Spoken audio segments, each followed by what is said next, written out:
Comment fonctionne la manipulation? Si une personne vous parle très très vite avec un sentiment d'urgence, en l'occurrence dans les arnaques, comment ça fonctionne? On peut vous dire vite, vite, vite, il y a un problème sur votre compte, vous êtes en train de vous faire arnaquer. Ça vient réveiller la peur en nous. Et quand on est dans un système de peur, on perd notre pouvoir. Et on va de ce fait tomber immédiatement dans une position de vulnérabilité et d'obéissance. Et donc très vite, la manipulation peut être faite. Sentir que quelqu'un vous ment, ça peut se faire très rapidement quand vous êtes connecté à votre corps. Il y a quelque chose qui va clocher en fait quelque part. Il peut se passer deux choses. Quand le trauma se réactive, parce que là on est clairement dans une situation où il y a un abus. Il y a un abus de pouvoir, il y a un abus de confiance et il y a un abus aussi, l'argent comme je vous ai dit, c'est aussi très représentatif de la sexualité. Donc quand vous vous faites voler votre sac à main, vos papiers d'identité, votre argent, c'est un abus qui est aussi puissant dans l'inconscient qu'un viol physique en fait. Et là, il y a une émotion qui peut surgir. L'émotion de peur, l'émotion de colère. Et en fait, qu'est-ce qui se passe dans ces moments-là quand c'est très intense?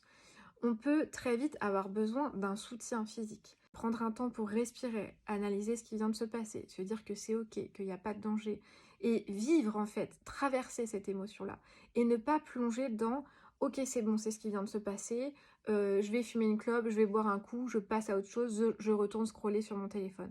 Ça c'est des fuites en fait. C'est des fuites parce que même si ça paraît pas si intense que ça et qu'aujourd'hui plein de gens vivent des fraudes, il y a une émotion derrière qui est énorme en fait. Il y a un moment qui est vraiment intéressant, c'est quand je fais pause dans ce moment-là, qui est pas du tout agréable en fait, parce que la peur est toujours présente. Quand je m'autorise à respirer dans cette peur, à comprendre ce qui vient de se passer, et à me dire c'est ok, ça va, il n'y a pas de danger, qu'est-ce qui émerge derrière?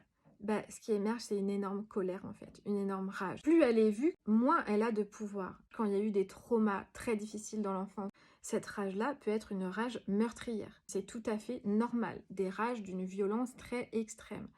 Et c'est ok en fait de respirer dans cette rage-là et de la voir et de se dire c'est ok, je te vois, je te comprends, je sais d'où tu viens, ça vient d'être réactivé aujourd'hui et c'est ok en fait, c'est ok. Et respirer là-dedans tout de suite, ça fait revenir le calme et la sécurité en soi. Une fois que cette colère est vue et acceptée et accueillie, il peut y avoir des larmes derrière et c'est tout à fait ok en fait. Plus vous allez pleurer dans ces moments-là, plus c'est comme des promesses d'amour que vous êtes en train de vous faire à vous-même. Et c'est ça pour moi l'amour de soi en fait. Ce n'est pas aller s'offrir des beaux vêtements, prendre du temps pour soi, se faire masser. Évidemment qu'il y a ça. Mais l'amour de soi, le vrai pour moi, c'est la relation qu'on crée avec soi-même en osant regarder ces peurs-là et en osant traverser ces émotions quand elles se présentent. Et c'est exactement ce que le somatique permet.